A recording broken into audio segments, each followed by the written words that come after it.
Hi everyone. Let's have another topic to discuss with your pharmacology. So this time we'll talk about anti-epileptic drugs. And this is me again, Grace Abigail B. Navaluna. Epilepsy. So what is epilepsy? Epilepsy is a chronic medical condition produced by sudden changes in the electrical function in the brain. So this is actually characterized also by recurrent episodes of your seizures. But there are three main confusing terms here. We have your convulsions, seizures, and tsaka epilepsy. So what's the difference between these three terms? When you say refers to the event of abnormal electrical activity in the brain, which can cause a variety of symptoms. Um, Event of abnormal electrical activity in the brain. So there's problem with the transmission, electrical impulses using the electrical um, sources. So for this one, this is your seizures. Convulsions naman, these are your physical shaking or jerking. So physical, there you can see this in a person. So, pud naman 'no, moingon kag convulsion siya, pero wala dili siya epileptic. So, yung convulsion is a matter of physical, manifestations of shaking and jerking. But take note, dili tanan nag-seizures kay mag-convulsion.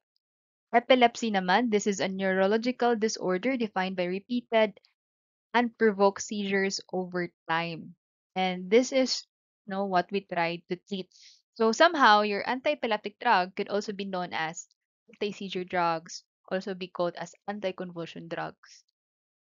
So here, um, a better way to illustrate your seizures, abnormal electrical activity in the brain.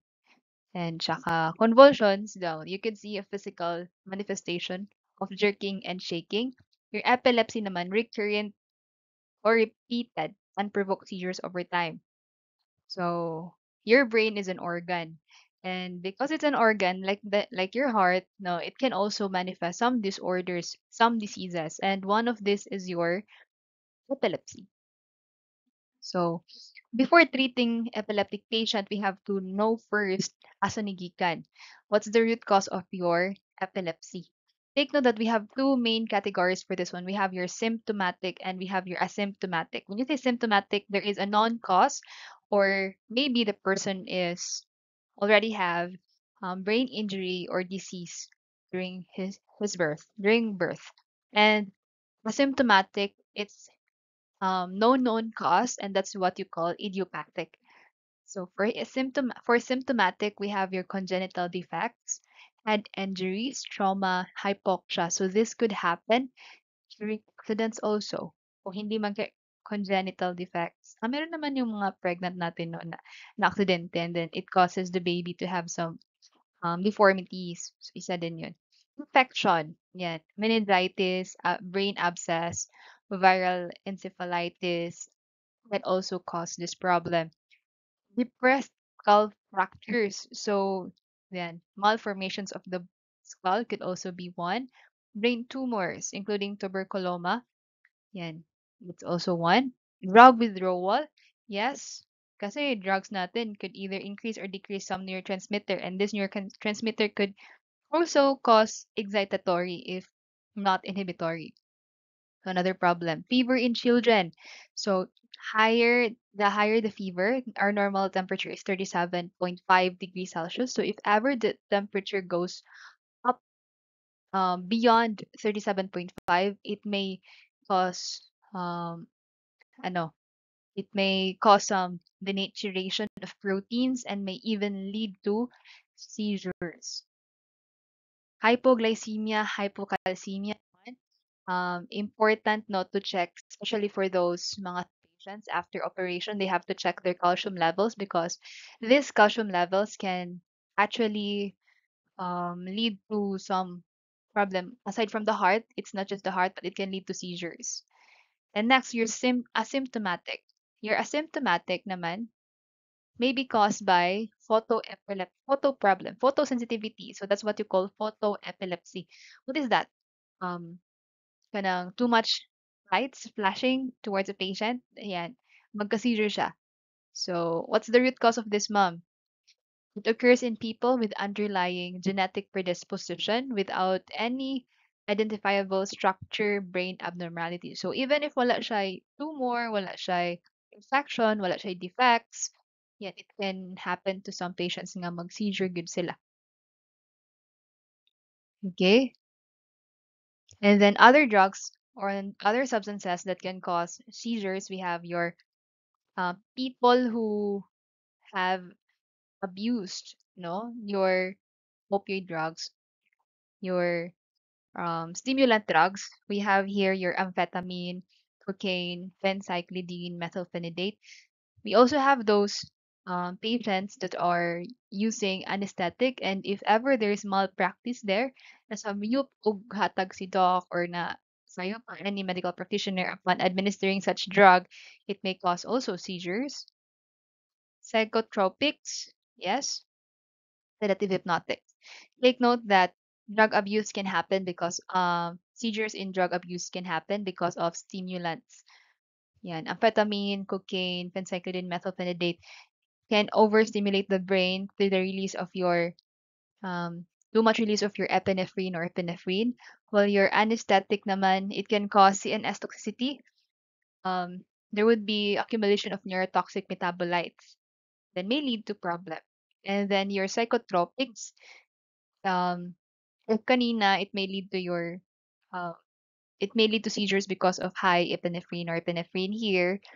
It can cause seizures because they might have higher concentration of serotonin in the synapse or maybe dopamine also, anything related that could cause excitatory effect to the brain.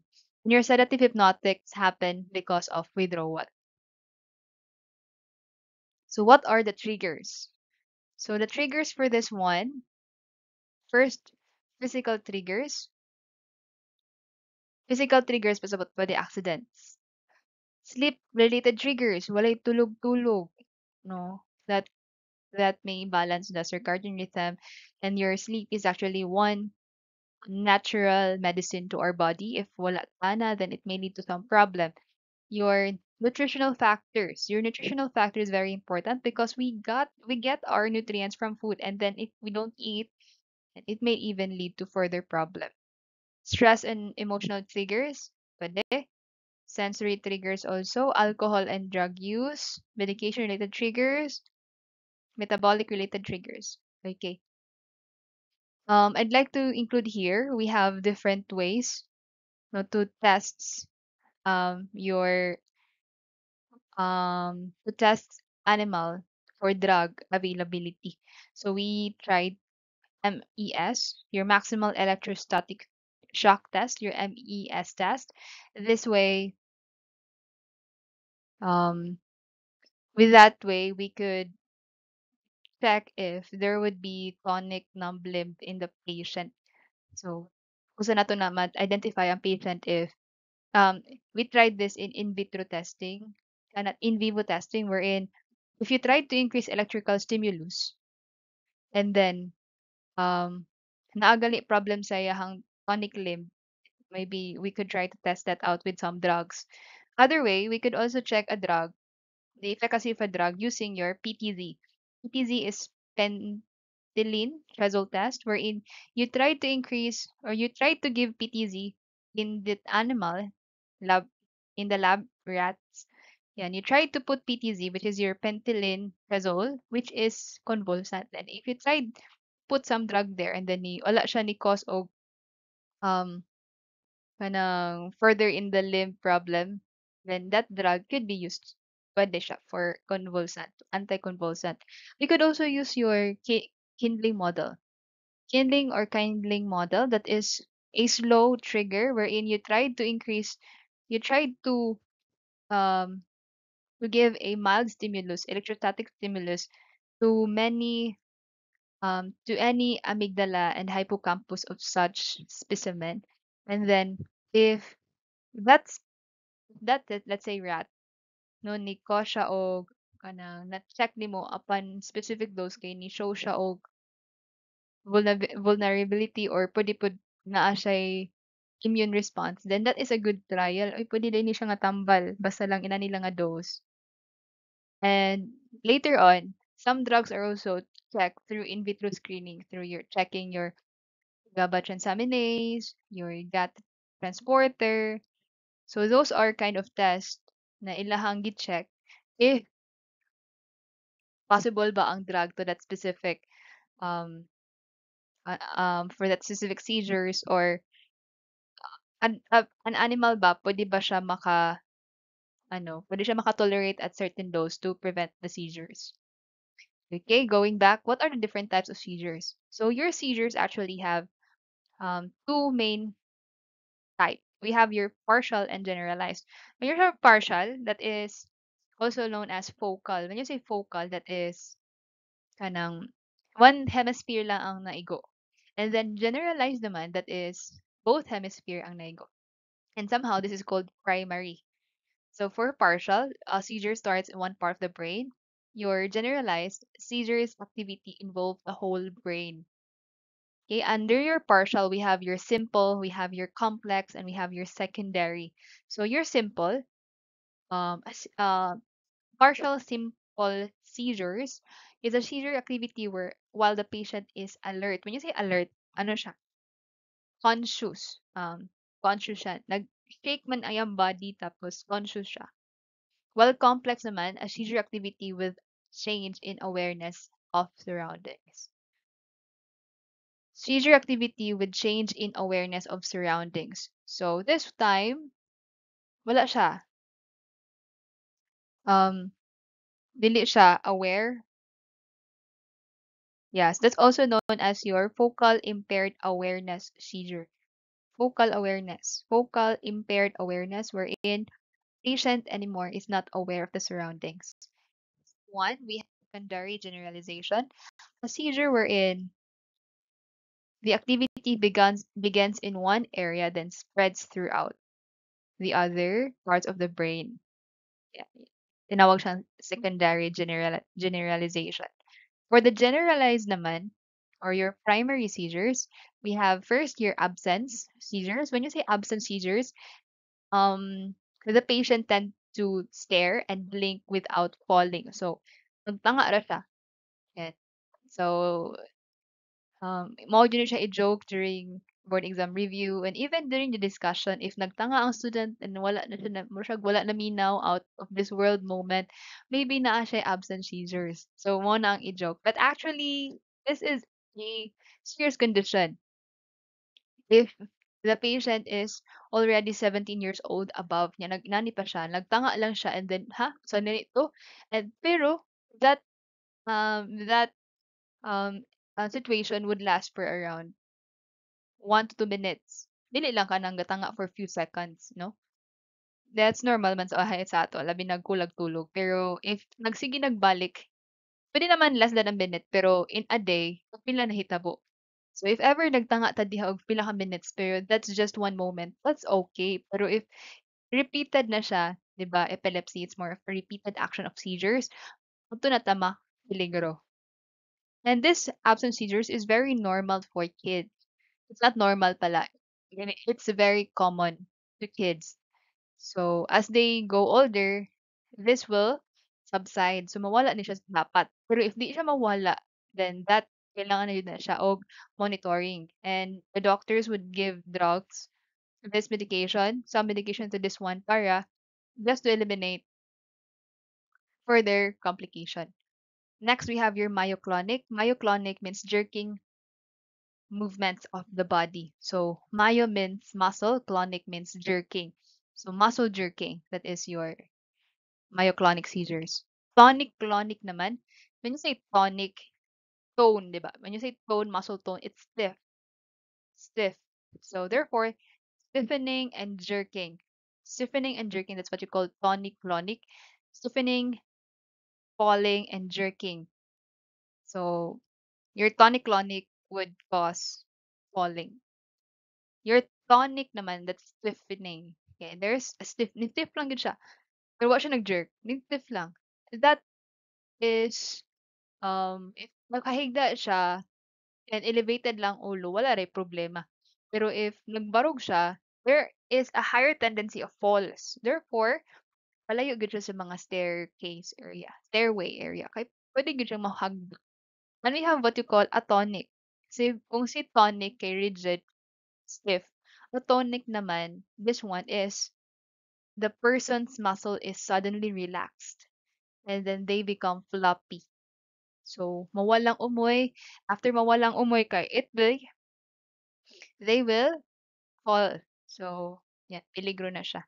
For this kind of problem, we have to make sure that the brain is wala. I mean, the head is away from danger. So, mo gina dapat pinaka main pinaka important thing if a person has seizures, if maghagba siya, make sure that the area walay makaigo sa ulo. So, Japan technology and even other countries are now making jackets that could easily detect if ang person kay mahagba no mo ano siya mo mo inflate ra siya dayon. That to help elderly nga maglakaw-lakaw sa dalan dili mamiligro whenever this case happen. And do not know a little ano lang additional information if ever na ay nag-seizure, our common our common or traditional practice is to put at is to put a kutsara sa baba para daw dili maano dili kayo mag-akan ang dila kay yes my father I have seen this patient nga nag-seizure and one is my father nagbuwa-buwa gid siya no it's a real scenario wherein a patient really would have bubbling the saliva. Balik-balik man, there is a muscle activity in your tongue, so murag magbawa agad siya. Do not put a stainless utensil or even plastic, peligro na siya. It could cut his tongue. Instead, elevate lang the head and then count kung saan siya gastugod until but before ka mag-count, nag-contact na ka og ambulance para dali na ang rescue. Okay? So we also have what you call focal.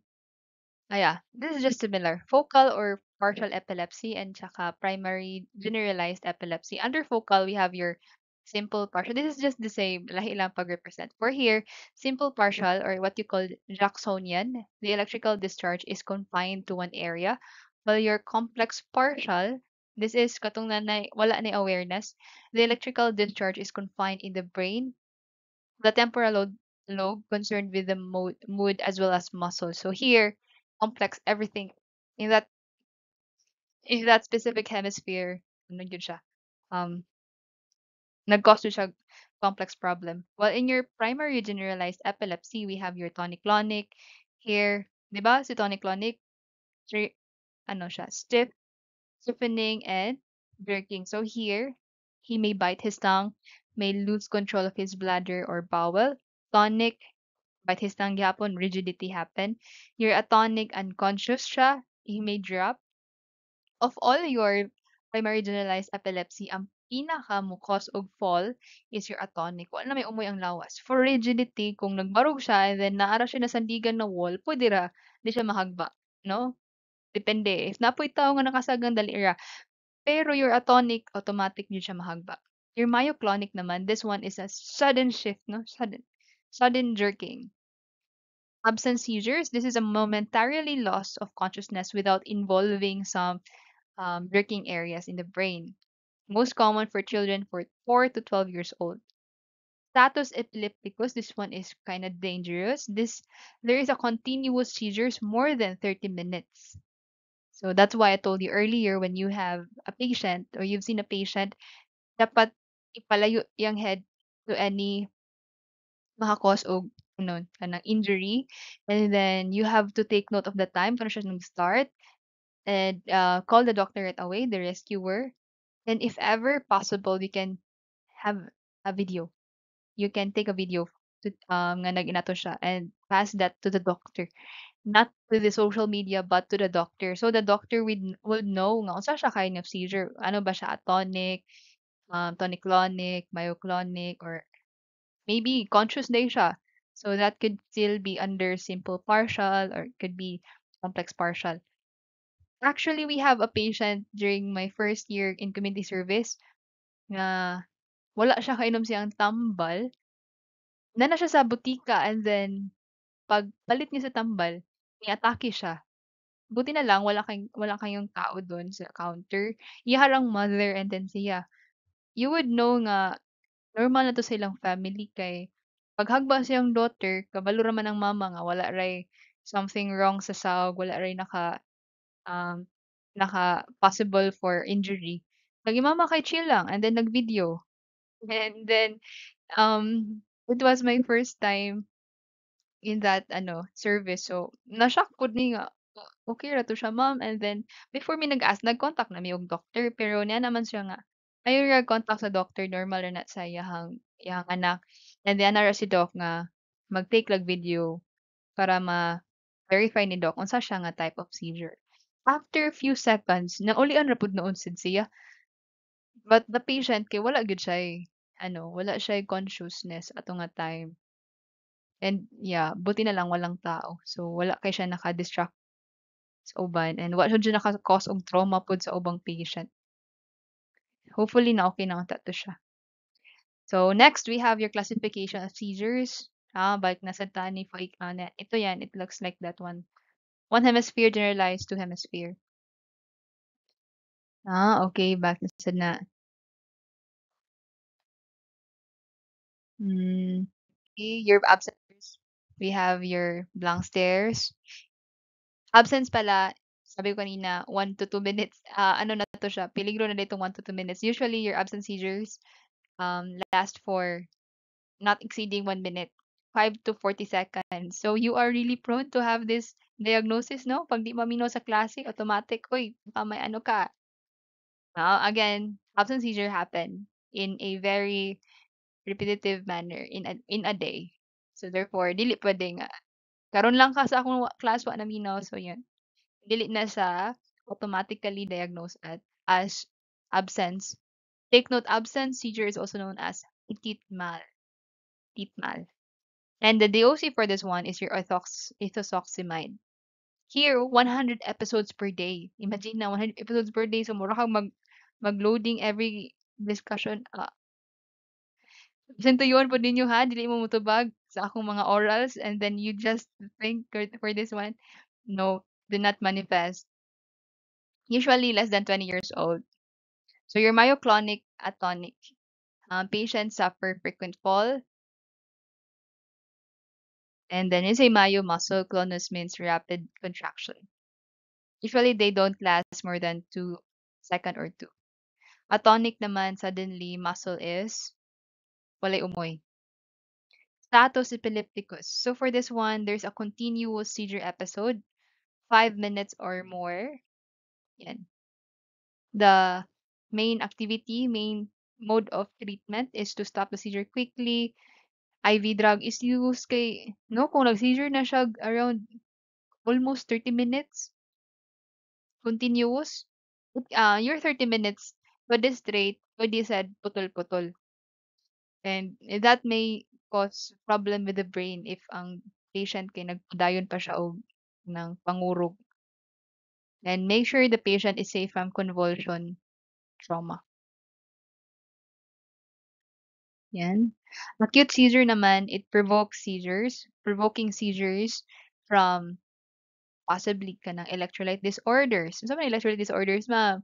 Kanang nagdiarrhea. 'Di ba? Iron atong problem there. And if there's an imbalance of ions in the body, it may lead to a lot of serious problem, not just the heart, but also in our nervous system. Kasi we have your action potential, depolarization, repo, hyperpola. So those really needs your correct or balanced ion. Toxins, head injury, infection. So anything, when you say acute, there is a rapid rapid build up of this seizure. Well, your chronic naman, it's gradual. Again, acute is dali kay nag-cause of seizure. We also have what you call febrile seizure. When you say febrile seizure, it refers to fever. So this is triggered by fever, typically 101 degree Fahrenheit, or in Celsius, it's around 38.3. Pero no, there are still patients nga maabot og 38.5 tas wala nag-seizure. Well then, God, pero we don't know, we don't wait for 38 para mag-inom og mainom nagtambal. 'Pag nagdanggas na gani siya, you have to take your when magdanggas na, ma'am dili din na siya normal. Yeah, it's normal. It's a way of the body to tell you that it's working 'pag naghilanat siya. That's one of your inflammatory response. It's correct. Pero if it starts to increase by around moving to 38, then may na tagtambal din na sa na pwede. Kay it may cause problem with your proteins, and your protein is it's the most abundant macromolecule in the body. Therefore, wala kay gana mo kaon, di na ka gana inom, anything related with your digestion. And aside from that, marami may happen during illnesses such as cold, flu, and ear infection. My brother actually had this febrile seizure when he was a kid. Moto'y gihadlukan pud sa akong parents nga, what if di ay nay problem ni nga bata. Pero thank God wala naman sad siya ni reoccur. So febrile seizure really happens when there's problem with temperature. So pag na-normalize siya sa temperature, monitor gyapon ang patient. Dapat ma-monitor gyud siya. And that's the reason why you have to really give a patient a drug. So yun yung first step to prevent the patient from convulsion trauma. So nabay problem ang sawg kung mag-convulsion siya, makapol ba siya. And then we have to as soon as possible stop the convulsion. Eh, kung di siya ma-stop, it may cause further problem with the brain, yung electrical frequencies in the brain. So if ever magsige siya convulsion in the long run, the brain will have gamay ra ta ang problema sa brain ayon sa unta, and then nagsige man and wala nahatagan og kanang reliever. So it may cause further problem. Yan. We also have what you call Lennox-Gastaut syndrome. So for this one, it occurs in children and it's defined by the following triad: multiple seizure, the EEG showing less than 3, spike and wave discharges, and impaired cognitive function associated with CNS disease or dysfunction. So, yan. You have also your infantile spasm, which is also known as your West syndrome. Common also to kids. The signs of spasm, there is a raising of arms, bending neck forward, crunching of legs in the midsection. And this problem may somehow mistaken as reflux, colic, sakit sa tiyan, kanang nagutman or sobrang taas ang acid sa bata. So this is actually a serious problem. And this could be diagnosed using your electrocardiogram to see if your suspected spasm electrical changes. I'd like to correct, EEG pala is electroencephalogram, wherein ganing mga pilit-pilit sa ulo, no? That is one way to check the activity of the brain. And we also have what we call Dravet syndrome. Dravet syndrome, it is a rare genetic epileptic encephalopathy. When you say encephalopathy, it's a very broad activity problem in the brain. So this still happens in baby, approximately 1 in 40,000 globally. So there would be recurrent seizures and refractory epileptogenic encephalopathies. And then there's a declining um, in neurodevelopmental of babies. So then there would be hypotonia, ataxia, and yeah, pwede meron din absent seizures. Lisod, no? Magbuhi og bata. It's because they are very delicate to any problem. So if you ever become a mom, and if you ever become an auntie and anything related with babies, you have to be careful in taking them. Next, we have your mesial temporal lobe epilepsy. There is a problem in a specific area of the brain, the temporal lobe. So this one, the characteristic of hippocampal sclerosis. The refractory treatment for this one, I no more drugs, instead surgical intervention. Okay, so I really recommend you to watch this video from Speed Pharmacology regarding the location, receptor targets of your antiepileptic drugs. Though that video may not be complete or ano ra siya, just specific for the receptor area or location targets of specific drug, that really could help you a lot learning anti-epileptic drug. So kindly watch that. So here, according to your Kadzung, are the location targets of your drugs. So your anticonvulsant drugs is very marami. Pero once you know the area, dali na lang siya. You just have to remember the specific features of each drug. So we have in this illustration you would see a presynaptic, teka lang. Here, this is a presynaptic neuron. In this presynaptic neuron, you could see here a sodium channel, and you could also see here potassium channel, and tsaka a calcium channel. So you have to take note that your sodium and your calcium are responsible for excitatory effect. Your potassium and chloride naman is for inhibitory effect. So it's normal for us to see sodium channel here because if there is an action potential, sodium tries to enter. And when sodium tries to enter, it tries to trigger your calcium.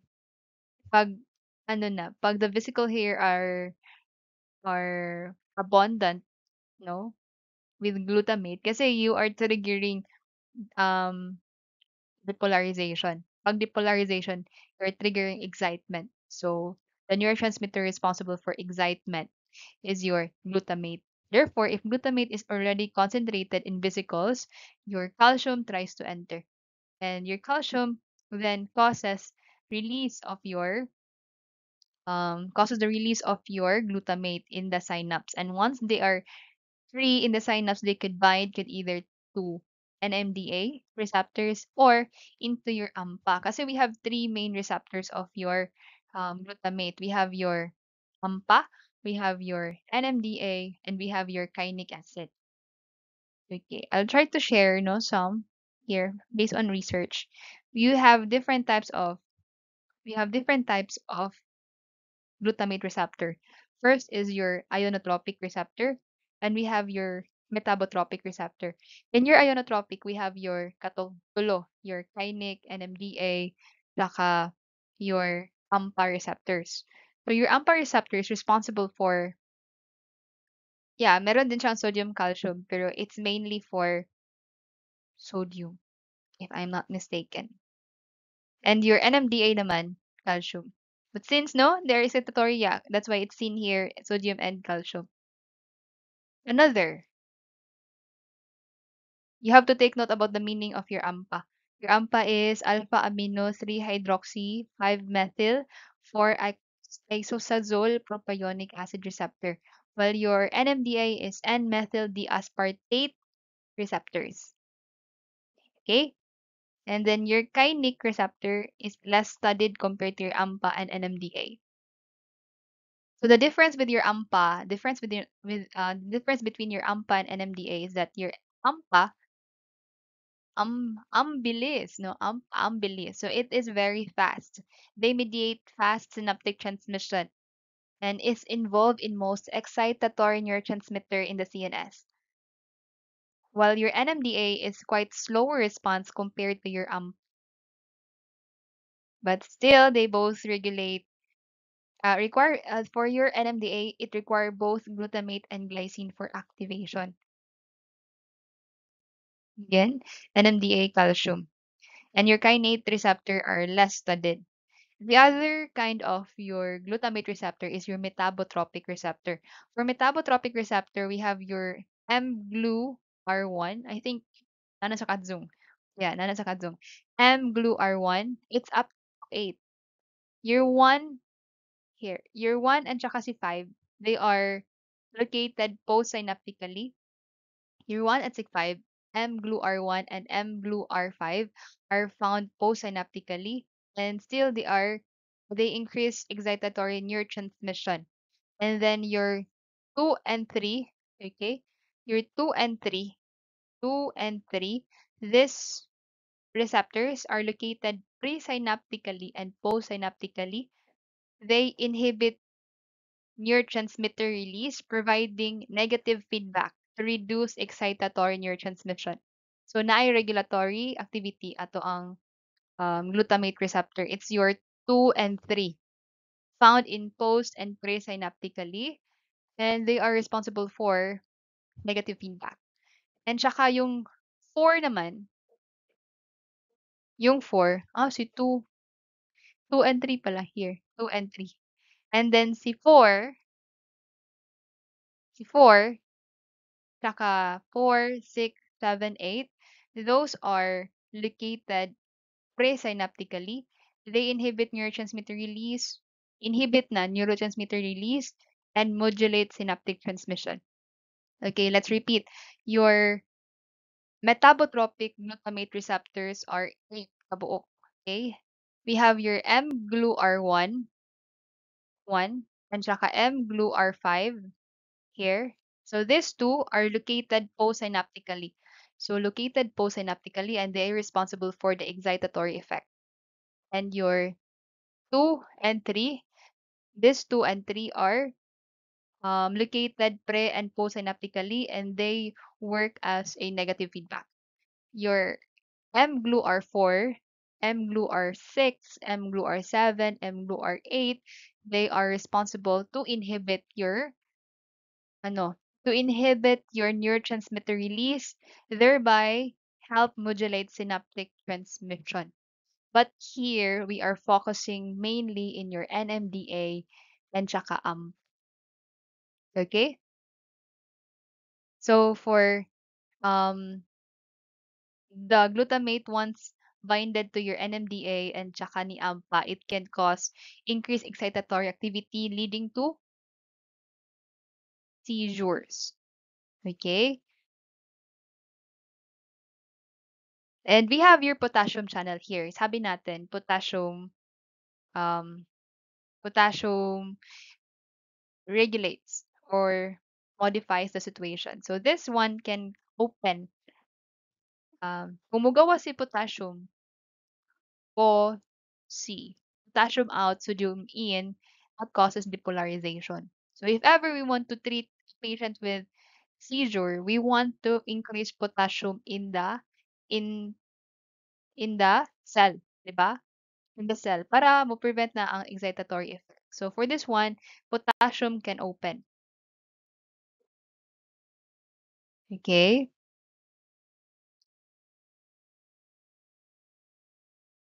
Okay, for this one, this is another illustration wherein we could see your GABA receptor. So the purpose of your GABA receptor is to modulate the presence of your chloride. The presence of your chloride in the cell. So as we remember, we need chloride and potassium to regulate the excitement because your chloride and your potassium are inhibitory ions. So therefore, we could help patient with seizure to kalma, okay? Para ma-lessen ang ilang excitement by first releasing your GABA here. And this works similarly with our previous discussion. So those drugs that are positive allosterically with your GABA A are your benzodiazepine and phenobarbital. And we have to remember that benzodiazepine increases your frequency of opening and closing, while your phenobarb increase the it increases your it prolongs your duration of action. Okay. And then the only problem here is that when GABA is concentrated in the synapse, it can go back to its original area, and that's because of your GAT1. Your GAT1 is a transporter, the reuptake transporter that gets back your GABA from the synapse to the original space. And then once it is present inside the cell back again, it can be metabolized by your GABA T. Your GABA T are the transaminase. Okay? And um, the problem with that is may inactivate na ang GABA and dili na ka maka-increase yung chloride ions, and therefore dili nimo makontrol ang seizure. So our goal there is to increase chloride ions by closing your transporter closing your reuptake transporter, and then inactivating your GABA T. So you can see here drugs that act on that part. Okay. Okay, so this is a summary of the molecular targets of your anti-seizure drugs as seen in your Katzung book. So we have ion channels, we have your sodium, calcium, tsaka potassium, and then we have your GABA inhibition using the GABA A receptors, your GABA transporters, tsaka the enzyme which metabolizes your GABA. And then we also have here synaptic release machinery wherein we try to stop your SV2A. Where is your SV2A? It's where your vesicle of your glutamate is found. And then your alpha 2 delta, this is your subunit under your high voltage gated calcium channel, which is present above. Ito nasa calcium sa baba. That is your alpha 2 delta subunit. And then we have your ionotropic glutamate receptors that are your AMPA receptors found in your um, postsynaptic. And we have mixed, when you say mixed, marami silang, there are a lot of targets, not just one location. So this is your summary of the drugs as seen in the speed pharmacology video. This is actually nice. Or in you could see drugs there in your acting on the sodium channel. There's also drugs acting in your calcium channel, your subunit. So here, then it was highlighted here to pyramid act on a lot of areas. But again, let this video be your guide, but you have to take note that si Katsung gyapon ang mananaig. Therefore, you have to read your Katsung. We also have here your potassium kasi hindi nasabi sa video yung potassium. So there, my mnemonics there is, la mo car rufi to Valzon. When you say, wala mo'y car rufi, dung sa Valzon. So that's the idea. La mo car rufi to Valzon. That is lamotrigine, carbamazepine. When you say carbamazepine, apil na diha si carbazepine. And then si roof kasi rufinamide can also act in sodium channel. Phenytoin, topiramate, valproic acid, zonisamide. Okay, Rufi is the person. Rufi to Valzon, that is your sodium channel blockers. In your high voltage calcium channel inhibitor, that is your lamotrigine, tsaka topiramate.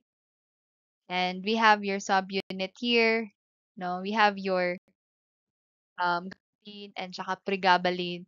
From looking at its name, we have your gabapentin, pregabalin. So they have GABA. So therefore, they are called GABA-like drugs, but they do not act on the GABA A receptor. Instead, they act on the calcium subunit, which is your alpha 2 delta 1. So therefore, they are GABA-like class A2.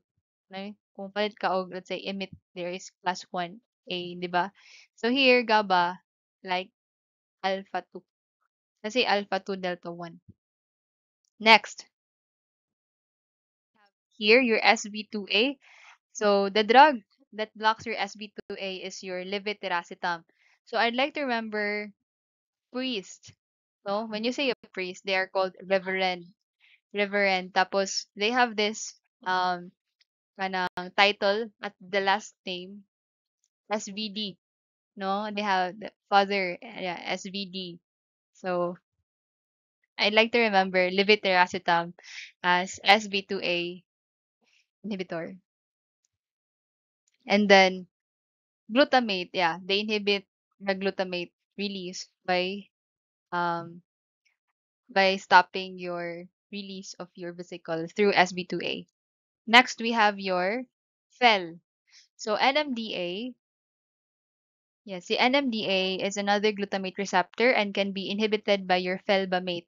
So my clue there is that MMDA, MMDA are traffic angels in Metro Manila. So sometimes they are mga pilingon, no? Nga they look so high pero yan traffic pa rin. That's why I call them fel. Felingon si NMDA. So felbamate. Next, we have your AMPA. So there, perampatap. So perampanil tap. Perampanel, from the word perampanel, there is AMPA in the name. So they act on the AMPA receptor. Top kasi topiramate can also act on that location. Next, TIA gate. So the gate, which is your GAT1. So si TIA, no, manirado na siya. So si TIA, manirado na siya. Di niya pasudlon si GABA. Okay, si TIA gabin, TIA gate. And then here, Viga, Batrin, basta magbiga-biga kay gabaan jud siya. So I'd like to remember your Vigabatrin as Gaba T da Gaba. So your ate, gabaan si ate. So that is your Vigabatrin. And T for the metabolizer.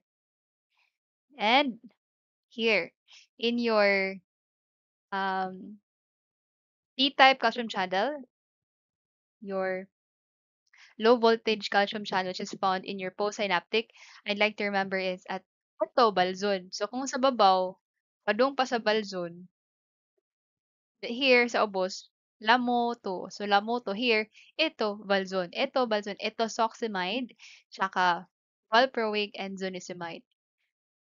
And here K. In your K potassium, basta open si K, basta ang reply ni Ma'am K, patay, retake nga ka sa exam. So retake K, yan na siya. Basta K, open kay si K sa messages and then yan, piligro na, retake na sa subject. Okay? So those are my mnemonics. You can follow my mnemonics or you may not. Just think of ways to remember your drugs better. Hindi ko sinama dito si GABA A here. Kasi remember, na-memorize na nato. It's your benzodiazepine and barbiturate. So this is how your sodium channel works. So sodium enters. This is ionotropic, right? Ionotropic. Ligand gated.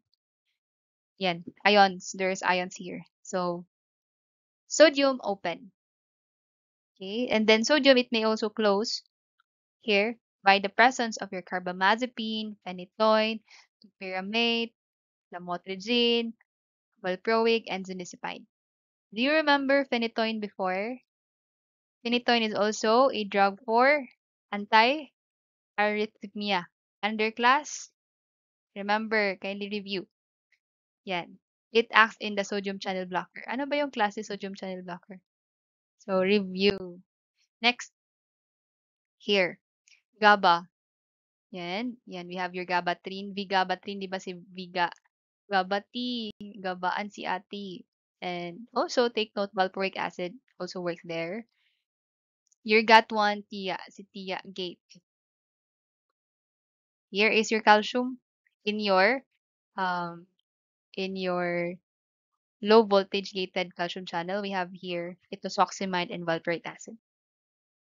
So kindly screenshot, no? These are one of the another summary. Same lang to sa CatZoom. Another reference lang. Your ACZ is your acetazolamide. You know na already. Your GBP is gabapentin. Your PGB is pregabalin. Alam nyo na yan. Next, here. These are the activities of some drugs. Okay? Remember? So, treatment. Okay, screenshot na lang. Also, that one. Ma'am, ganina lagi. Diazepam, pinobarbital lagi itong fibrate. Yes, phenobarbital. Pwede si phenobarbital. And we could also give diazepam as rectal, diazepine as IV. If grabe na jud siya ka crucial. Ang phenobarbital is tablet.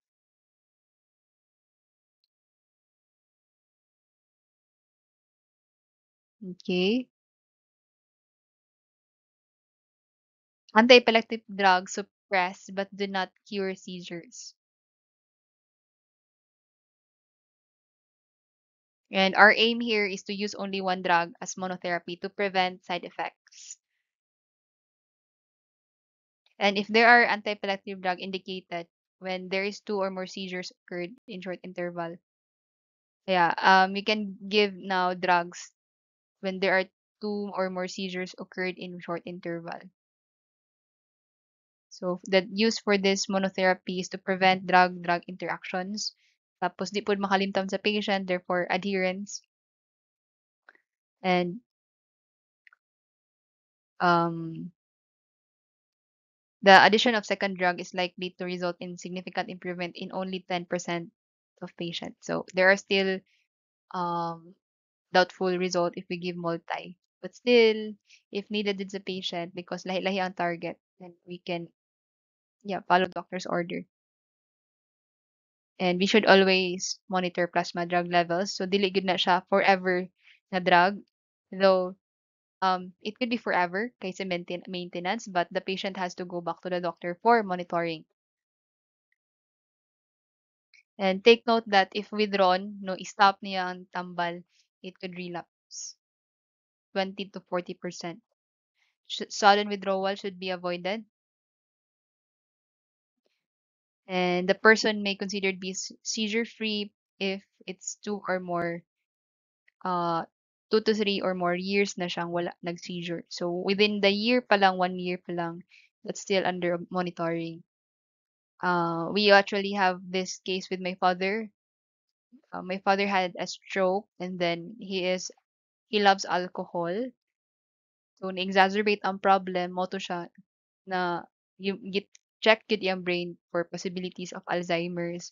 And then wala man, maayo man siya mo remember og things pero ang problem lang ato kay to prevent the stroke, gipainom lang gyapon siya og CNS drug and then the doctor tried to taper it down hantod nawala siya and after pagkawala nibalik man ang seizure. So, continue ra gyud siya. Okay, take note that these drugs could also be a problem for pregnant women. Therefore, we have to take note of the following drugs that are safe to them.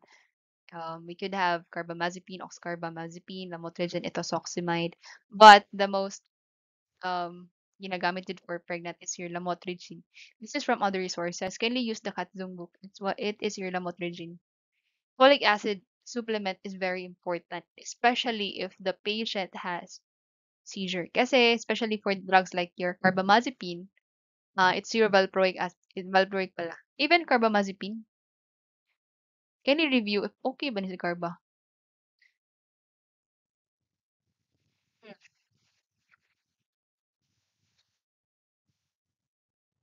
Kay, I think it's Lamo raman jud ako ma-recommend.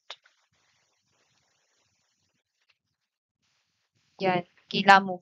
Kasi carbamazepine has a side effect similar with your valproic acid. Valproic acid can cause neural tube defect, which is your spina bifida.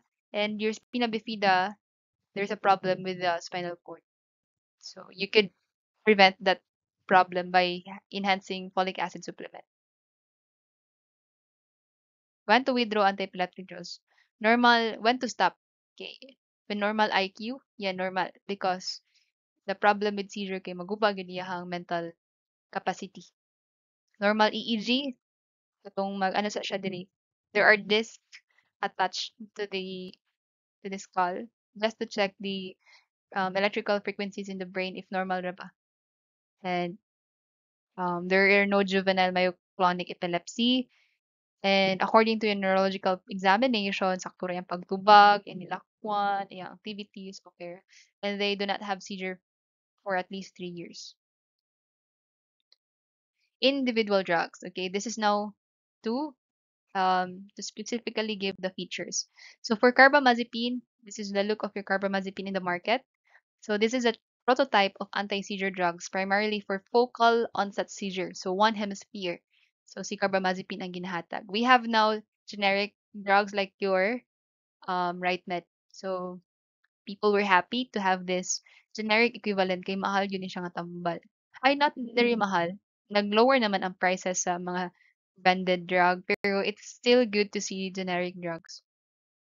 So here is the work of your carbamazepine. Okay, take note if I give you illustrations, different illustration, um you have to no dili magpanic. May hala, lahi na sa laginignaw. It's just the same. No, lahi lang pag-present. So this is your postsynaptic. This is your glutaminergic. glutamatergic glutamatergic nerve. And this is your GABAergic nerve. Therefore, for the glutamatergic nerve, glutamate ra po i-release. Here is your GABA. And these two needs to work together to have this balance of your chloride tsaka your glutamate. So for this one, carbamazepine works in here. No, Lamucar, di ba? Lamucar, Rufi to Valzone. So there are also channel here, sodium channel, that works also the same way with the channel here. Your carbamazepine is a prototype anti-seizure drugs for focal onset seizure, indicated also for tonic-clonic. Ano yung tonic-clonic? Tonic is stiffening and jerking, and that also known as your grand mal. Okay, grand mal. Avoided in patients with idiopathic, no, wala known cause, especially for absent seizures, myoclonic, it could exacerbate. This is the this is the innovator drug named Tegretol. And your carbamazepine, yeah, it can form carbamazepine 1011 epoxide and has shown this epoxide has shown a good anticonvulsant activity. Pero may kaakibat din siyang adverse effect. Okay, don't forget that this could treat your glossopharyngeal neuralgia, mood stabilizer also, but still it can form epoxide. Adverse effect for this one, leukopenia. But don't forget also this is the drug of choice for trigeminal neuralgia, the pain sensation in the face. So, ano ba? And the drug adverse effect for this one is leukopenia. What is leukopenia? That is um, lowering your levels of white blood cells.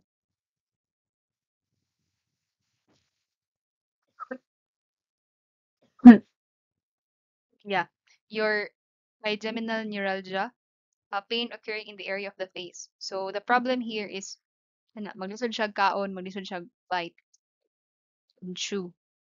So we can give carbamazepine for patients having problems with that. We have also another drug. This is another innovator drug, trileptal. This is similar with your carbamazepine. It's just a 10 keto analog, different in structure, but this time it can form epoxide. And the problem here, it can cause hyponatremia. So there's a loss of salt. Therefore, it may lead to hypotension. Next, we have the product S-carbazine zipine, or known as S-carbazepine, alternative to your oxcarbazepine. In oral solution, this drug contains aspartame, that is your lacosamide. Okay, take note. It contains aspartame. Aspartame is a sugar substitute, okay, that is a source of your phenylalanine, and it could be harmful for patients with phenylketonuria. Patients with phenylketonuria cannot digest phenylalanine. Therefore, peligro sila mo take ani. The another innovator drug is your Vim lacosamide. Kindly remember the brand name because I may include this sa exam. Okay, for this one, you have your drug, another innovator drug, your Dilantin, which is a brand name of your phenytoin. This one is a poorly water-soluble drug, which means it's lipid-soluble. This is also referred to as diphenylhydantoin. And then it can cause purplish black discoloration accompanied by edema. So mag-violet ang skin, and then there is hupong. And if ever that happens, there's also pain in that area. We can now inform the doctor that we can try a little bit safer with less adverse reaction, which is your fosphenytoin, water-soluble drug, which has lower incidence of discoloration and edema. So that is your phenytoin. And take note that if ever person is very sensitive to phenytoin, we can give athotoin. Athotoin are recommended for those who are sensitive, but the problem here, it needs a larger dose compared to your phenytoin.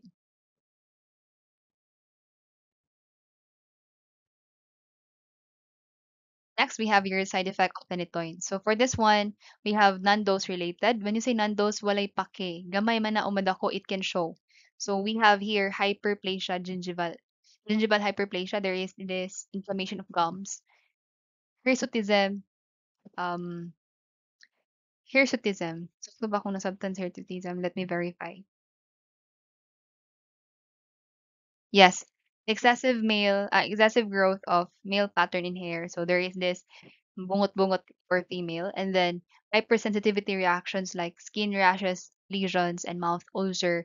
Hepatitis can happen pero rare. We have your Hydantoin syndrome, which is your cleft palate, no? Ano siya, murag sa pa nga term bungi. Yan. There is this, yes, bungi, and then hypoplastic phalanges, microcephaly. So therefore, the brain is not well formed for for fetal problem, no? If mother took this drug upon pregnancy, so peligro. Bleeding disorders for infant can happen also.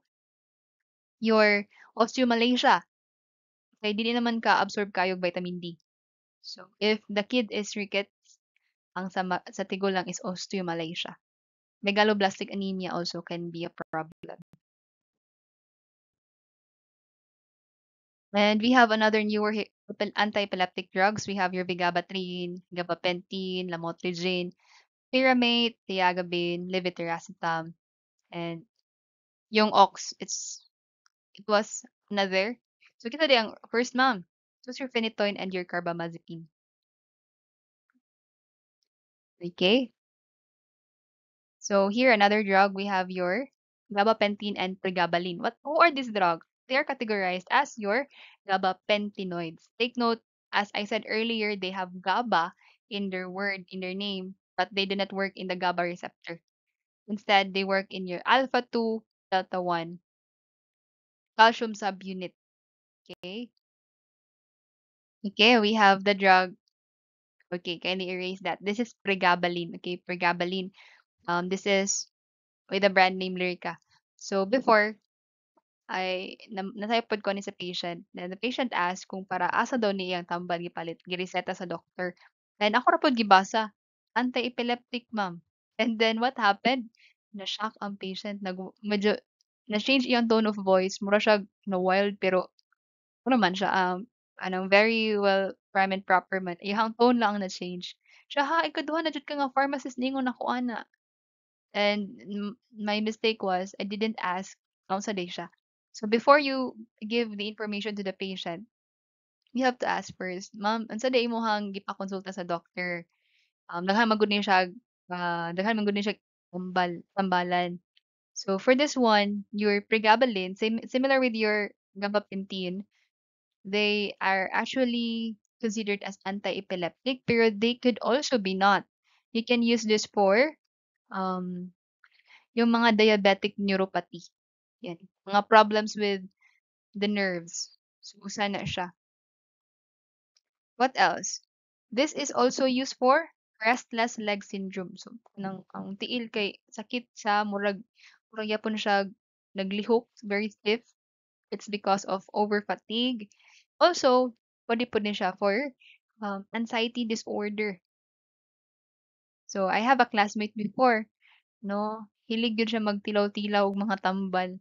And her lola is taking this drug. And because he know the mechanism of action of anti-epilepsy, so iyang ginawa na basta anti-epilepsy makapataas na chloride na kung mataas gali ang chloride kay makalma siya, nindot yan tulog.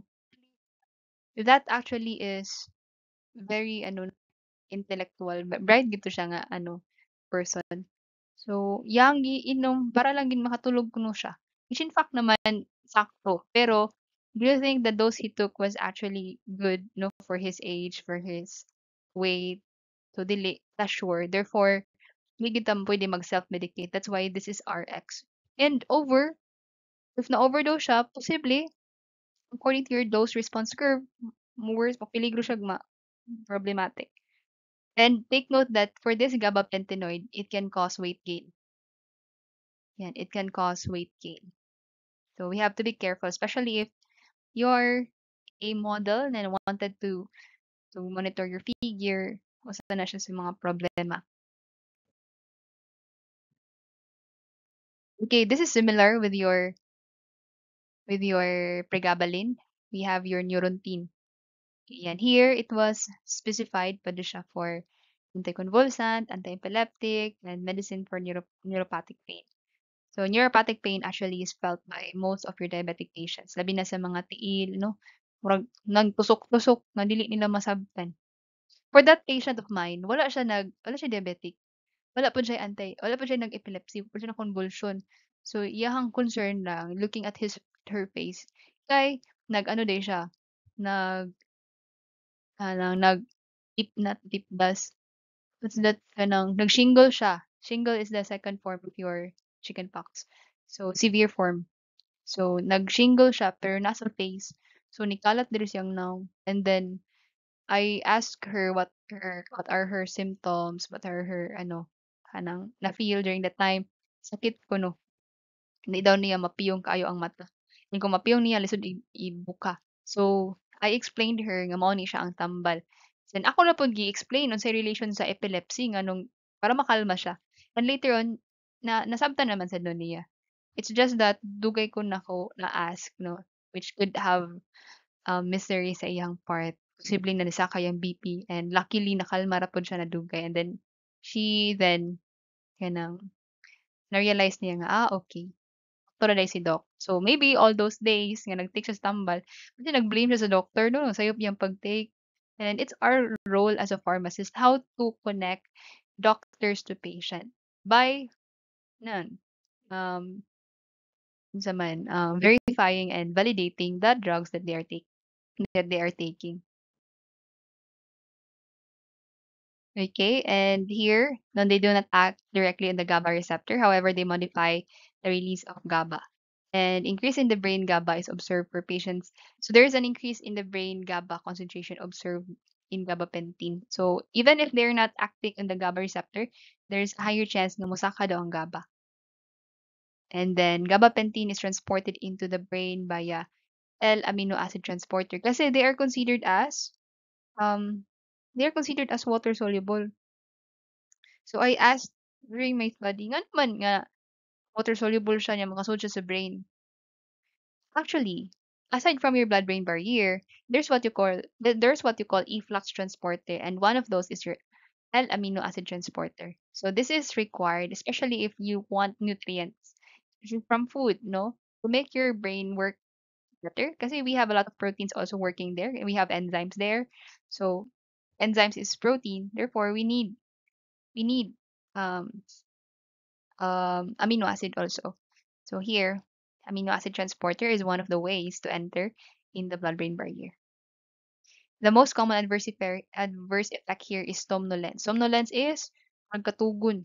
So yan, mo na ang always indot kay sa feeling sa ilang part. Let's say there was a customer ningon, ma'am, inom ko ni ma'am, mura jud giduso akong lawa sa katri. Yes, because it can really cause um kanang then somnolence. Pero it can also cause dizziness, ataxia, headache, and tremors. Okay, next is your tiagabine. Tiagabine is a lipophilic blood-brain barrier permeant analog of nepicotic acid. Okay, not siya nepicotic acid and lipophilic counterpart. Okay, that one can really increase the concentration in the brain.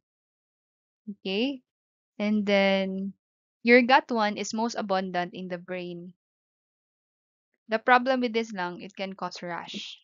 Okay, this is one of the example.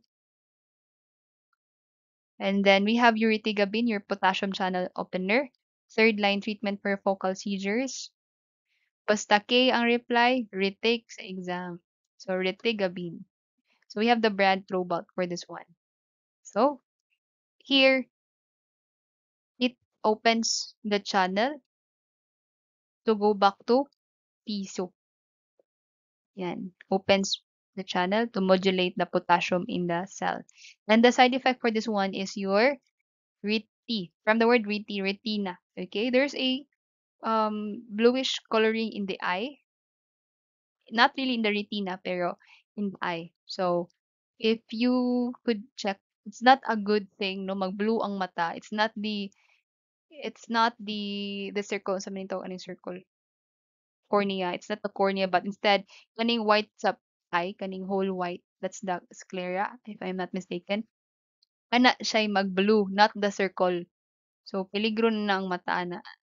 And it could also cause bluish lips at saka skin. So, blue toned na 'no, winter toned na if ever yung color analysis na. So, yeah, that's the problem with Retigabine. We have the drug vigabatrin. So, this one is an irreversible inhibitor of your GABA aminotransferase responsible for the degradation of GABA. This is useful for partial and West syndrome. But take note, bawal ni siya sa patients nga nanay mental disorder.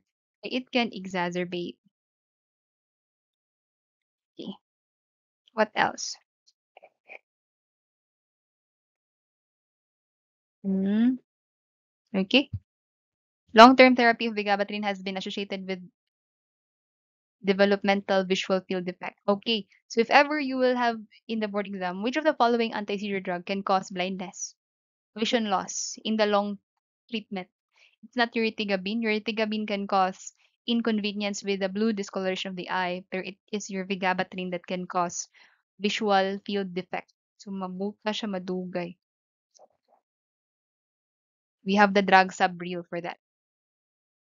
And we have the drug lamotrigine. Your lamotrigine, very, very common for having fatal rash, Steven Johnson syndrome, also known as carbamazepine agonist, may cause insomnia instead of sedation. Take note, most of your drugs for anticonvulsant kay makaduka, pero not your lamotrigine. Also, your phenytoin cannot cause sedation. It causes fewer adverse cognitive effect than your carbamazepine and topiramate, and may improve depression in patients with epilepsy and reduces risk in bipolar relapse. And this is safe for pregnant women.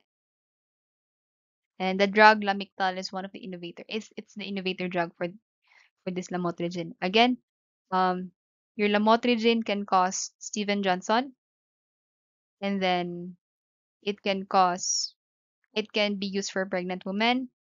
It can improve depression and prevent the relapse of your bipolar disorder. And we have the drug levetiracetam. Levetiracetam is the most modern drug for this one, marketed as an adjunct treatment for partial seizures, broad spectrum anti-seizure drug, analog of your piracetam. It binds to your SV2A, again SVD no, levetiracetam, or Reverend, so SV2A. And we have the most common brand Keppra. So, yan, kids do take this one. Okay, we have the 4N propyl analog of your levetiracetam, and that's your brivaracetam. High affinity. It has a high affinity to SB2A ligand, and it's recently approved for the focal or partial onset seizures. Yan, Briviact. And we have your perampanel. Perampanel from the word itself, AMPA, a potent non-competitive antagonist of your AMPA receptor. Okay, kung yan i-block ang AMPA receptor, therefore si glutamate dili ka bind. Kung dili mo bind si glutamate, then dili mo open ang channel. Kung dili mo open ang channel, then dili mo sud si chloride ions. Therefore, walay seizure or therefore malessen ang seizure. Dili din na to ma-stop ang seizure kasi there will be reoccurrence. All lang is to prevent the reoccurrence of seizure. The brand here is your Ficompa. And we have Pilbamate, dicarbamate that is used to treatment for focal seizures in the Lennox-Gastaut syndrome. For this one, the problem with FEL, no, si NMDA, si FEL. So, imagine na lang, sa MMDA, sa Metro Manila, yung mga traffic enforcers there, they are under MMDA man said. The traffic enforcers there, maglagot sa baha because maraming plastic and causes flooding. So, your NMDA antagonist, which is your felbamate, can cause aplastic anemia. Felbamate increases plasma phenytoin and valproic acid. If you take it together, Vero decreases the level of your carbamazepine. Okay? And aside from that, maraming HEPA din sa Metro Manila. So, severe hepatitis can happen. Hepatitis yan. Okay, felbamate. Next, your sodium valproate and valproic acid. This is the broad, broad spectrum anti-seizure. Pasabot, there's a lot of targets aside from the sodium channel. Offers protection against. It's also a mood stabilizer in bipolar. Kinsa ganina? Mood stabilizer, it's your lamotrigine. Also, this time, si sodium valproate and valproic acid din can also treat bipolar and is a prophylactic, when you prophylactic prevention treatment of your migraine. This is the very common drug, Valpros. Your sodium valproate plus valproic acid are actually given, no? They are given, bakit kaya? Your valproate is a salt form. Your divalproate sodium is a salt form and it causes extended release. So pasabot, it allows the drug to be taken once a day. And your valproic acid, that's the active form. So they are actually in equal volume, 1:1, to give a very monitored treatment for patient. And you have to take note that your valproic acid, it is a displacer. When you say displacer, it is very highly bound to your protein. So kung nanay nag-bind sa protein, this will be further studied sa atong biopharmaceutics. But a little glimpse lang, your drug can bind to protein sa dugo. And if nanay naka-attach ni protein, and then naabot si valproic acid, kay siya ang pinaka-priority. Kay ganahan man siya, mas maka-cause man siya og higher attraction sa protein binding. Therefore, it can cause toxicity to other drugs nga nipilit dito nga mubalik siya sa area of target. Okay? And it can cause, yan, here, valproic acid, another example, liquid at room temperature, used as a juvenile myoclonic epilepsy. So this drug can cause thrombocytopenia. So, lower platelet.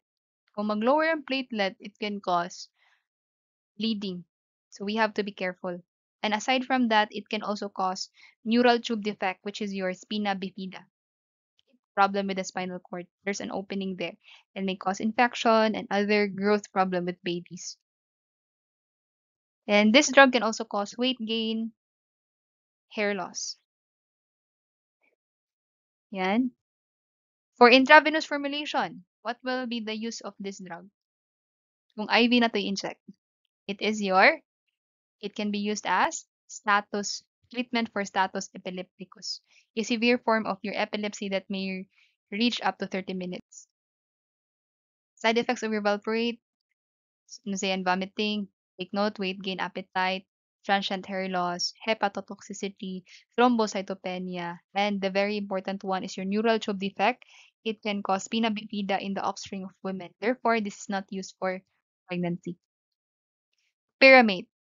Okay, this drug, broad spectrum anti-seizure, that is, take note, a sulfamate, sulfur containing, commonly used for migraine, headache prophylaxis. Possible site of action are sodium channel, GABA receptor, AMPA, and kainate receptor. So marami, no? At sodium, GABA A, AMPA. So, at least lang kanito kasi kainate, hindi na, wala ka na itong study. So, it's your sodium,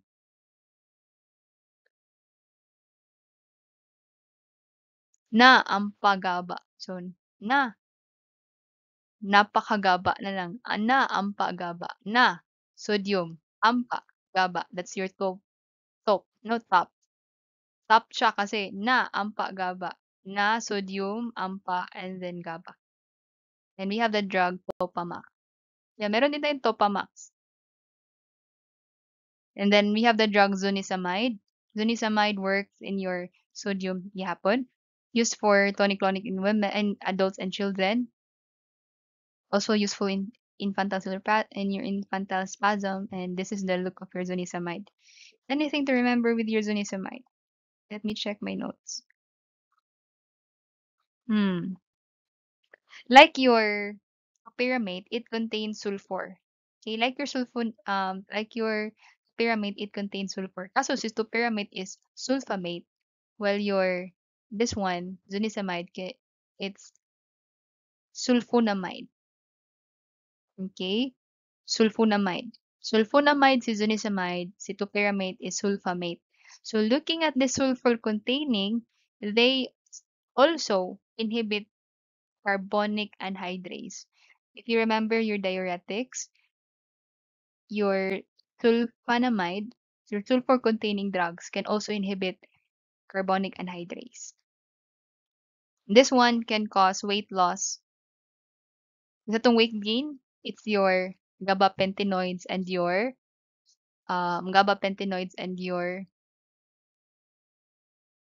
valproic acid. While this one, zonisamide, can cause weight loss. Okay, probably also can cause kidney stones and oligohydrosis. Ihi, ihi, ihi. Diba si carbonic anhydrase inhibitor, acetazolamide is diuretic, so similar effect with your zonisamide also.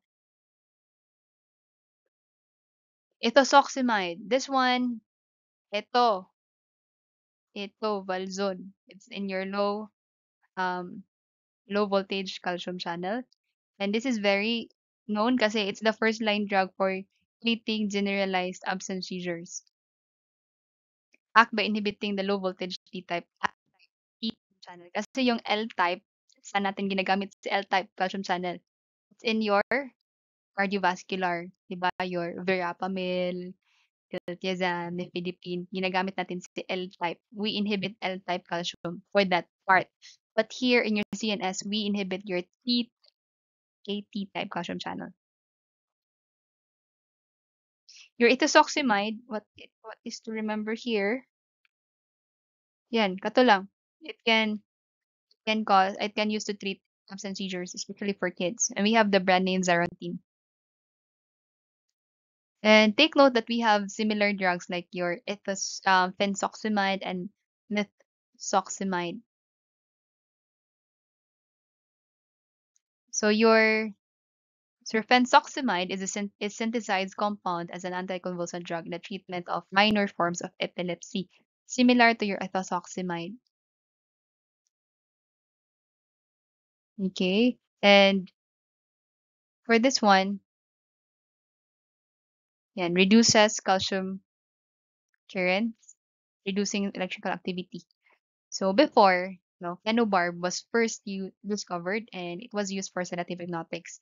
And later on, after sa Sigig discover, we want more drugs similar with phenobarbs, but not phenobarb kasi phenobarb is potent. It can cause prolonged opening of your chloride channel. Therefore, kung ako na ang patient i-sedate, na-cause na nun siya coma. Therefore, because of this growing research, nakita nila si phenytoin. And then here, it's good kasi it it is separate from the sedative hypnotics kasi it cannot cause sedation, but mapakalma. It cannot cause hypnosis, pero mapakalma niya ang patient. And then later on, after a thorough study, na-discover na nila si fensoximide, which is known as melontin, methoxamide, which is also known as selontin, and then later on, na-discover na si ethosuximide, which was better to use for absence seizures. But take note that it was not ethosuximide that was used for absence seizures at first. There's what you call the drug trimetadione. Trimetadione, it is an oxazolidinedione anti-seizure drug, and this was the drug of choice for absence seizures before na-discover si ethosuximide. And, and now, si ethosuximide na yung gigamit. Then other, we have the drug clobazam. Clobazam. No mura siya alprazolam, midazolam. The last name just says that it's a benzodiazepine. But different from your sedative hypnotics act as your 1,4 benzodiazepine. But this time, it's 1,5 benzodiazepine. And approved for use for patients with Lennox-Gastaut syndrome, for patients in age 2 years or above. We have the brand name Frisium. And okay, we also have the drug rufinamide. So urofinamide, let me see. Urofinamide, this one, it's a sodium channel blocker from the part, diba? Also, triazole derivatives approved for Lennox. Kindly erase this given picture here. Okay. And yan. It is actually used for Lennox-Gastaut. Yeah, mainly for Lennox-Gastaut. And if ever dili na gyud siya ma-use, di na effective ang ubang drug for certain seizures, kaya siya ang ginagamit. All type of seizure, especially for atonic. Atonic katong ma-fall, sasaw, and then roof. Very contrasting, no? Sige, atonic. It's mainly for atonic. It could also be used for focal seizures, pero not really as much as your atonic seizures. Okay, we have another drug, teripental. This is used with clobazam and valproate in adjunct therapy for refractory generalized tonic-clonic. Is that no refractory? Um, this is a seizure that occurs or reoccur at least 30 minutes after treatment with first and secondary therapy. So therefore, wala usually work at certain dose nga. Pila na. So you can now use your stiripentol, especially for your Dravet syndrome. And then enhances GABAergic in the brain. And take note, this is a potent inhibitor, enzyme inhibitor, for specifically CYP3A4, 1A2, and 2C19. So therefore, if the drugs are metabolized by this one, then ma-inhibit ni stiripentol, it increases the dose, causing toxicity of those drugs. So we have to be careful. We have the drug diacomit. Okay, and we have the drug benzodiazepine. So if you remember, your benzodiazepine is a positive allosteric GABA A receptor. Therefore, it could kalma ang patient. So at maybe a first line treatment for status epilepticus and acute repetitive seizure. Di lang yun siya ginagamit. It's because of the pronounced side effects such as your hypersensitivity and tolerance. Because of that reason. So we have the drug diazepam. Diazepam can be used as an IV treatment for status epilepticus. And some of it are used as a rectal gel formulation. So insert sa rectum. So this can cause trauma to patients. So ginagamit lang siya for kids, but not for adults. And later on, kung masige na tagamit, it can cause tolerance. Therefore, it's not really that 100% perfect. Still, it's good for emergency case. Lorazepam naman, aside from your diazepam, lorazepam is commonly used kasi it can cause prolonged effect compared to your diazepam. Diazepam is long term, intermediate si Lora. After bolus administration, it means after bolus administration. And we have also your midazolam, pwede po siya gamiton. And your long-acting benzodiazepine like your clonazepam, it is a potent anti-seizure drug that can be used for tonic, absence, and myoclonic. We also have another drug like your nitrazepam, clorazepate, and clobazam, as stated earlier. So similar lang din silang effect that can um, act on the GABA A to promote your um, chloride ions entering the cell, causing hyperpolarization. Therefore, ma-inhibit ang excitation and then malasan ang reoccurrence for the seizure. And we have another drug called your carbonic anhydrase inhibitor. As stated earlier, we have two main drugs, two other drugs discussed that can cause carbonic anhydrase inhibition. That's your zonisamide and topiramate. They are sulfur containing and it can cause ihi, right? So your carbonic anhydrase inhibitor, kung ano daw, kung na-added tayo bicarbonate efflux, if there is though bicarbonate present in the cell, it can intensify, it exert depolarization activity. So if there is a bicarbonate present, inclusive of bicarbonate present, it can cause excitatory effect. Therefore, we try to stop this increase of bicarbonates by prevention of your um prevention of the enzyme carbonic acid. carbonic anhydrase that can increase your bicarbonates. Okay? And after that, if we give this, we increase your hyperpolarization. Therefore, our main goal for carbonic anhydrase inhibitor is to first replenish, prevent the replenishment of your bicarbonates and depress depolarization. The most common drug used here is your acetazolamide.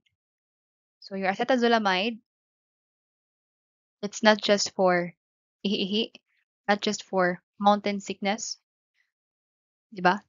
Mountain, ginagamit siya for mountain climbers for that latitude problem.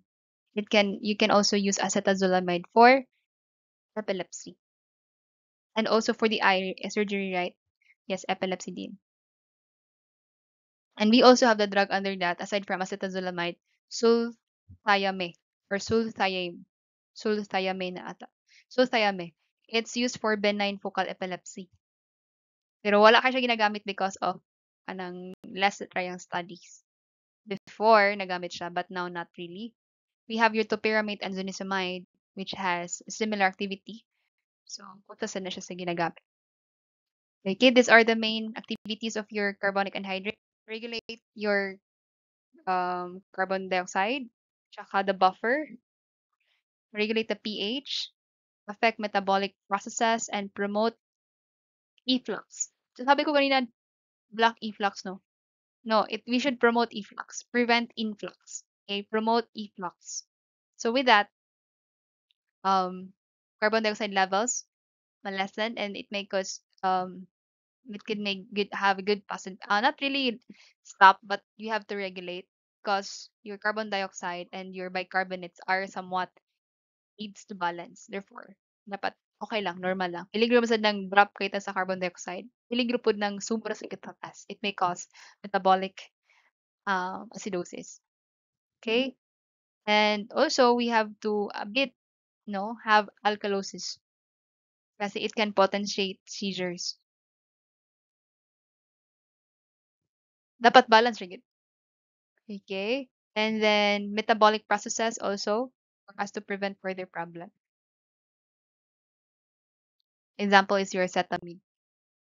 So these are your summaries for your anti-seizure drugs seen at their cut zoom in the last portion. So let's try to answer the following. Which of the following antiepileptic drugs does not act as sodium channel modulation? So sa totoong clue before, Lamocar, Rufi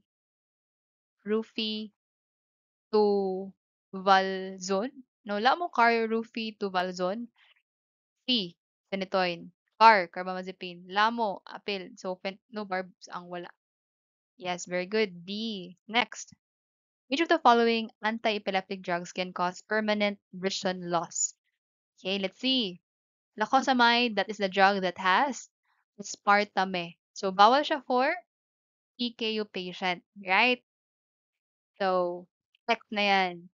Next, vigabatrin. Vigabatrin. Let's try it. Di ko sure. Ano? Not the pyramid. Pyramid, top. Diba? Top. Na, ampa, GABA. Right? Na, ampa, GABA. Sodium, GABA, tsaka ampa, iyahang target receptors. Pero, you're not sure if ito yung side effect. You remember, topiramate is sulfur containing. It can cause carbonic anhydrase inhibition. And then, it can lead to diuresis, motong oligodioresis. And then, it can cause kidney stones. And aside from that, it can cause, sa pa to? More pa to, no? Sulfonamide, sulfonamate siya. Sulfamate siya. Okay, it may cause rash. Anything sulfur containing can cause a little bit Steven-Johnson syndrome. So, wala siya. Next, levetiracetam.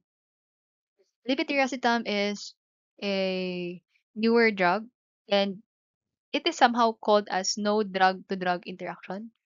Yeah, it's quite safer. And anything else? Makakause siya gastric disturbance. Gastric disturbance a little bit familiar. Therefore, the answer there is vigabatrin. Vigabatrin, it can cause vision loss in the long run. Sa work ni vigabatrin, it is vigagabati. So, no, because of ano na siya. Basta, there's a viga. No, love is blind. So, therefore, vision loss. Okay? You can use that as a clue para di makalimot. And it blocks your GABA aminotransaminase to prevent metabolism. Answer is B. Very good. Vision loss, vigabatrin. Next, mechanism of your vigabatrin. As we discussed, this is for increased GABA concentration, sodium channel blockade, hindi si sodium channel, NMDA. NMDA is your felbamate. Calcium channel, it's your etovalzone o si Lamoto, no? Lamoto. Lamotrigine o si topiramate. So this one, increase GABA kasi you stop the metabolizing enzyme man, which is your GABA aminotransferase. Therefore, dili mamatay si GABA. Instead, it stays in the concentration. It stays in the synapse, causing higher possibilities to bind to your chloride channel. And then if mo bind siya sa chloride channel, it increases hyperpolarization. And if may increase ang hyperpolarization, it can increase inhibitory effect, therefore, malesen ang excitation, malesen ang possibility for reoccurrence of your seizures. Answer is A. Next, mechanism of action of your ethosuximide.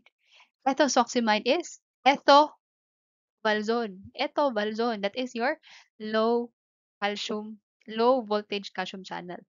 It's in letter A. Kasi sodium, di ba, lamo, car, rufituvalzone, increase GABA, si Vigabatrin og si Tiagabine, and then si benzodiazepine og si barbiturates man to. NMDA is felbamate. Therefore, it's your letter A. Very good. Next, ethosuximide is the drug of choice of absence seizures. Wala nang iba. Absence seizures siya. But before ni ethosuximide, it was your trimethadione. Febrile seizures, ginagamit natin phenobarbital, tablet form. We can also use diazepam in solution or IV. Generalized tonic-clonic or grand mal. Sino nga yun? Can you review? Answer is A. Which one of the following broad spectrum anti-seizure drug? Broad spectrum. It's your pyramid. Aside nito pyramid, we have valproate. Yan, very good. Kasi phenytoin, it's sodium. Phenobarb is GABA. Etosoximide is calcium. Valproate, marami. Ito, Valzone, Lamucar, Profi, right? It can also act on your GABA. And with that, if you don't have questions, if you have questions, you can message me online. And I didn't have a video presentation of me writing, which I would really love. But because of time constraint, I will just send you this video and I'll try to send PowerPoint for this one. If you have questions, read your cat Zoom. No, you can ask me, but at the same time, read your cat Zoom with with perseverance and passion in learning. I really think you can do best in Pico 2 at the same time in your board exam. Thank you, class. I hope for the best and God bless on your prelims.